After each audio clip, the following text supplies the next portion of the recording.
മുജാഹിദും ശബാബും ഒന്നിക്കണമെന്ന അല്ല. പിന്നെയോ മുജാഹിദും സുന്നിയും ജമാഅത്തും തബ്ലീഗും ഖാദിയാനി ഒക്കെ ഒന്നിക്കണം. എങ്ങനെ? മൊയ്തീൻ ശേഖനെ വിളിച്ചു പാത്തിക്കുന്നവർ ഈസാ നബിയെ വിളിച്ചു പാത്തിക്കുന്നവർക്കെതിരെ ഒന്നിക്കണം. ഇതാ ശബാബ് എഴുതിയത്. അതും അതിന്റെ സാധനം അല്ലേ?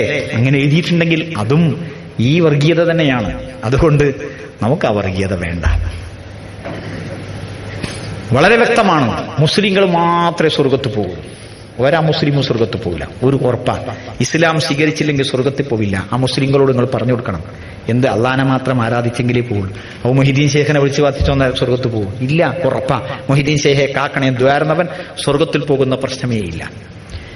ഇഫായി ശേഖെ കാക്കണെന്ന് പ്രാർത്ഥിക്കുന്നവൻ സ്വർഗത്തിൽ പോകുന്ന പ്രശ്നമേ ഇല്ല. അത് ശിർക്കാണ്. NDF-ന് സംശയമുണ്ടോ? അതിൽ NDF-ന്റെ നേതാക്കന്മാരോട് ചോദിക്കൂ, അത് ശിർക്കല്ലേ? രഹസ്യമായിട്ട്, പരസ്യമായിട്ട് ചോദിക്കണ്ട. പരസ്യമായി ചോദിക്കുമ്പോൾ സംഘടനാ സങ്കുചിതത്വവും സംഘടനാ താല്പര്യവും സംരക്ഷിക്കേണ്ടി വരും. എന്നാൽ രഹസ്യമായി ചോദിക്കൂ. സയ്യിദിനോട് ചോദിക്കൂ. മർഹൂം അലവിമേലയുടെ പിന്നെ പ്രിയപുത്രനാണല്ലോ സയ്യിദ്. സയ്യിദിനോട് ചോദിക്കൂ, അള്ളാഹു അല്ലാത്തവരുടെ ദ്വാരക്കല് ശിർക്കല്ലേ? ആ ശിർക്ക് ചെയ്യുന്നവരെ കൂട്ടിയിട്ടാണോ ഇസ്ലാമിന്റെ ജിഹാദ്? മുഹമ്മദ് നബി സല്ലല്ലാഹു അലൈഹി വസല്ലമയുടെ സമൂഹത്തിൽ ആ സൈന്യത്തിൽ ആരായിരുന്നു ശിർക്കുള്ളവർ? ആരെങ്കിലും ഉണ്ടായിരുന്നോ? ഇല്ല. അപ്പോ ഇതൊക്കെയാണ് ഇതിന്റെ മട്ടം. അതൊക്കെയാണ് ഇതിന്റെ മട്ടം. ഞാൻ അവസാനിപ്പിക്കുകയാണ്. പിന്നെ ചോദ്യങ്ങൾ എന്തെങ്കിലുമൊക്കെ ചോദിക്കാമെന്ന് പറഞ്ഞിരുന്നു അല്ലേ അനിയൂട്ടി? ലേശം നേരം ചോദിക്കല്ലേ? ചോദിച്ചോട്ടെ.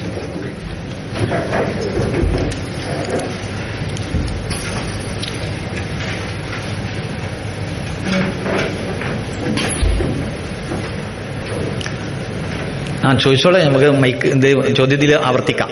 മൈക്ക് വന്നോട്ടെ, സമയം പോണ്ട. ഈ വിഷയവുമായിട്ട് ബന്ധപ്പെട്ട ചോദ്യങ്ങൾ മാത്രം. സമയം കുറവാണല്ലോ.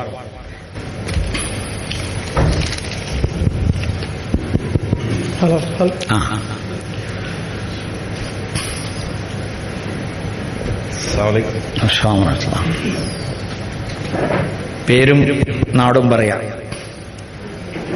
മൗലവിക്ക് എന്നെ നേരിട്ട് അറിയാമെന്ന് തോന്നുന്നു. അല്ല, ഇത് നമ്മളെ വിഷയമല്ല. പേരും നാടും പറയാം. ആരാ ചോദിക്കണം ഞാൻ നോക്കുന്നില്ല. മറന്നുപോയിട്ടുണ്ടാവില്ല. അതൊന്ന് ചോദ്യം മാത്രം ചോദിക്കാം. പേരും നാടും പറയാം. ഓക്കെ. ഞാൻ റാസിഫ്, എന്റെ പേര്. ഞാൻ പാറാലാണ്. മൗലവി, പിന്നെ NDF ഇന്ത്യൻ ഭരണഘടനയെ അംഗീകരിക്കുന്നില്ല എന്നൊരു പരാമർശം ഉണ്ടായിരുന്നു. അത് തീർത്തും തെറ്റാണ്. തേജസ് പിന്നെ കേരളത്തില് പിന്നെ ഏറ്റവും കൂടുതൽ ചോദ്യമാണ്. അപ്പോ തേജസ് പിന്നെ 56,000 കോപ്പികൾ വിൽക്കുന്ന ഒരു വലിയ പ്രസിദ്ധീകരണമാണ്. അതൊന്നും പറയണ്ടില്ല. ചോദ്യം മാത്രം. തേജസിനെ കൊണ്ടും NDF-നെ കൊണ്ടും പരാമർശിച്ചുകൊണ്ടാണ് പറഞ്ഞത്. ചോദ്യം മാത്രം. ഓക്കെ. പിന്നെ NDF ഇന്ത്യൻ ഭരണഘടന അംഗീകരിക്കുന്നില്ല എന്നുള്ളതിന്റെ വ്യക്തമായ തെളിവ് എന്താണ്? ഉത്തരം ഞാൻ അങ്ങനെ പറഞ്ഞിട്ടില്ല. നിങ്ങൾ പറയൂ എന്നാണ് ഞാൻ പറഞ്ഞിട്ടുള്ളൂ. നിങ്ങൾ എന്താണ് നിങ്ങളുടെ അഭിപ്രായം ഭരണഘടനയെ പറ്റി നിങ്ങൾ പറയൂ. ഞാൻ ഇന്ത്യൻ ഭരണഘടനയെ പിന്നെ NDF അംഗീകരിക്കുന്നില്ല എന്ന് ഞാൻ പറഞ്ഞിട്ടില്ല. അടുത്ത ചോദ്യം വല്ലതും ഉണ്ടോ? ഇരി. പിന്നെ നെക്സ്റ്റ് ചോദ്യം. ഞാൻ അബ്ദുള്ള, പട്ടാമ്പി. എവിടെ വീട്? പട്ടാമ്പി. നമ്മൾ തൗഹീദിന്റെ ആളുകളാണ്. നമുക്ക് ജിഹാദ് അനിവാര്യമാണോ? നമ്മൾ തൗഹീദിന്റെ ആളുകളാണ്. നമുക്ക് ജിഹാദ് അനിവാര്യമാണോ? ശരിയായിരിക്കും. ഉത്തരം ഇന്ത്യൻ സാഹചര്യത്തിൽ ഉത്തരം നമ്മൾ തൗഹീദിന്റെ ആളുകളാണ്. ഇന്ത്യൻ സാഹചര്യത്തിൽ നമുക്ക് ജിഹാദ് അനിവാര്യമാണോ? ഉത്തരം തൗഹീദ് എന്ന് പറഞ്ഞാൽ എന്താണെന്ന് നമ്മൾ പറഞ്ഞു കഴിഞ്ഞു. അള്ളാഹുവോട് മാത്രമേ ദ്വാരക്കാൻ പാടുള്ളൂ. അള്ളാഹു അല്ലാത്തവരോട് ദ്വാരക്കൽ ശിർക്കാണ്. അങ്ങനെയുള്ളവർ തൗഹീദിന്റെ ആളുകളാവുകയില്ല. ശരി, ലോകത്ത് ഏത് സാഹചര്യത്തിലും ജിഹാദ് ആവശ്യമാണ്. എന്താണ് ജിഹാദ്? അള്ളാഹുവിന്റെ റസൂൽ സല്ലല്ലാഹു അലൈഹി വസല്ലം മുൻകഴിഞ്ഞു പോയ പ്രവാചകന്മാരും ജിഹാദ് ഏത് കാലഘട്ടത്തിലും നിർവഹിച്ചിട്ടുണ്ട്. അത് ഒന്ന്, ഖുർആൻ പറഞ്ഞു വജാഹിദുഹും ബിഹി ജിഹാദൻ കബീറ. നിങ്ങൾ ഖുർആൻ കൊണ്ട് ജിഹാദ് ചെയ്യണം. അത് വാളല്ല. വാളുകൊണ്ടുള്ള യുദ്ധവും ജിഹാദാണ്. അത് എപ്പോഴാണ് എന്ന് ഞാൻ പറഞ്ഞു. അള്ളാഹുവെ മാത്രം വിളിച്ചു പ്രാർത്ഥിക്കുന്നവർ എപ്പോഴാണ് ഇബ്രാഹിം നബിയെ വിളിച്ചു പ്രാർത്ഥിക്കുന്നവർക്കെതിരെ യുദ്ധം നയിച്ചത് എന്ന് നമ്മൾ പറഞ്ഞു കഴിഞ്ഞു. പിന്നെ മൻജാഹദ ഹവാഹു, സ്വന്തം ദേഹേച്ഛയോട് ജിഹാദ് ചെയ്യുന്നവൻ അവനാണ് മുജാഹിദ് എന്ന് നബി സല്ലല്ലാഹു അലൈഹി വസല്ലം പറഞ്ഞു, അല്ലേ? അതും ജിഹാദിന്റെ ഭാഗമാണ്. വജാഹിദു ഫില്ലാഹി ഹഖ ജിഹാദിഹി ബി അംവാലിക്കും വഅൻഫുസിക്കും, സമ്പത്ത് കൊണ്ടുള്ള ജിഹാദ്, ശരീരം കൊണ്ടുള്ള ജിഹാദ്, ദേഹേച്ഛക്കെതിരെയുള്ള ജിഹാദ്, ശത്രുക്കൾക്കെതിരെയുള്ള സായുധ സമരം ജിഹാദാണ്. ശത്രുക്കളോട് ആദർശ സമരം നടത്തുന്നതും ജിഹാദാണ്. എല്ലാം ജിഹാദാണ്. എല്ലാം അതിൻ്റെതായ സന്ദർഭങ്ങൾ നടത്തണം. എപ്പോഴാണ് ജിഹാദ് വരിക, എപ്പോഴാണ് സായുധ സമരം നടത്തേണ്ടി വരിക എന്ന് ഞാൻ പറഞ്ഞു കഴിഞ്ഞു. അപ്പോൾ എല്ലാ ഇന്ത്യൻ സാഹചര്യത്തിലെ ജിഹാദ് ഇപ്പോൾ ഏതൊക്കെ വകുപ്പിൽ ആകാം? നമുക്ക് ആദർശ സമരം മറ്റുള്ളവരോട്, എന്ത് അല്ലാഹുവല്ലാത്തവരോട് പ്രാർത്ഥിക്കുന്ന ആരാധിക്കുന്ന ആളുകളെ അതിൽ നിന്ന് പിൻവലിപ്പിക്കാൻ അവർക്ക് തൗഹീദ് പഠിപ്പിച്ചു കൊടുക്കുക.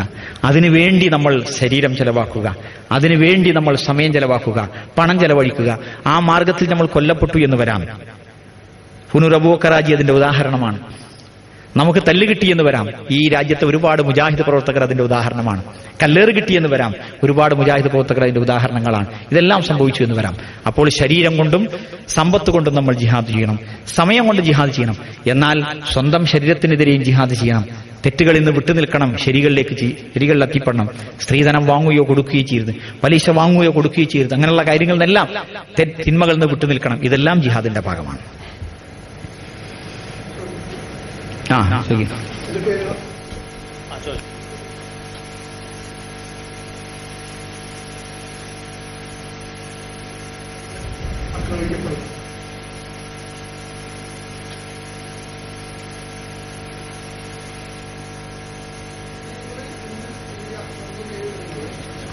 മുസ്ലിങ്ങൾ ആയതിന്റെ പേരിൽ മാത്രമല്ല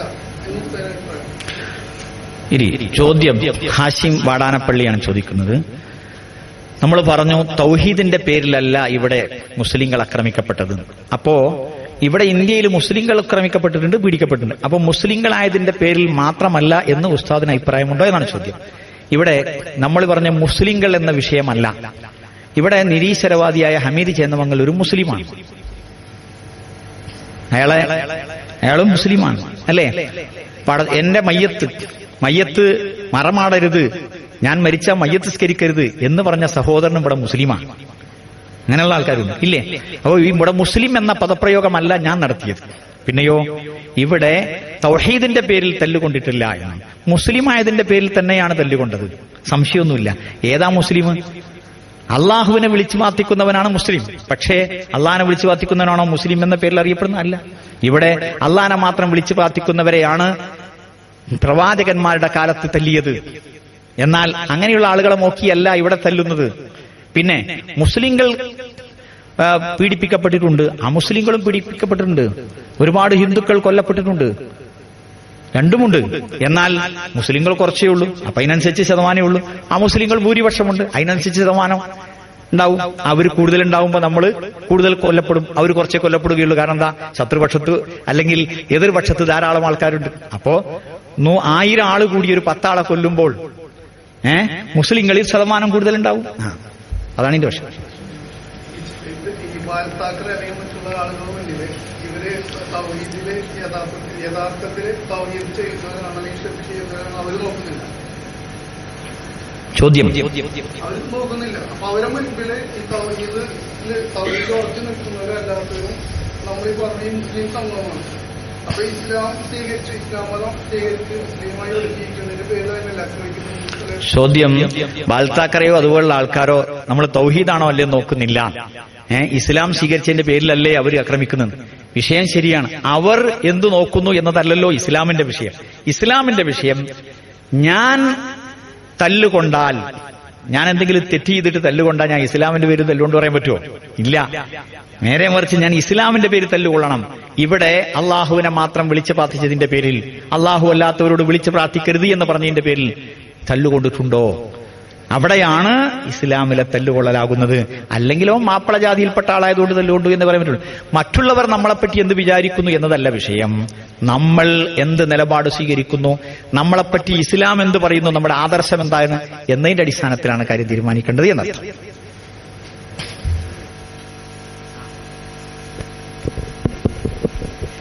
സാൽവേഷനിൽ RSS പോലത്തെ VHP വിശ്വ ഹിന്ദു പരിഷത്തിന്റെ നേതാക്കൾ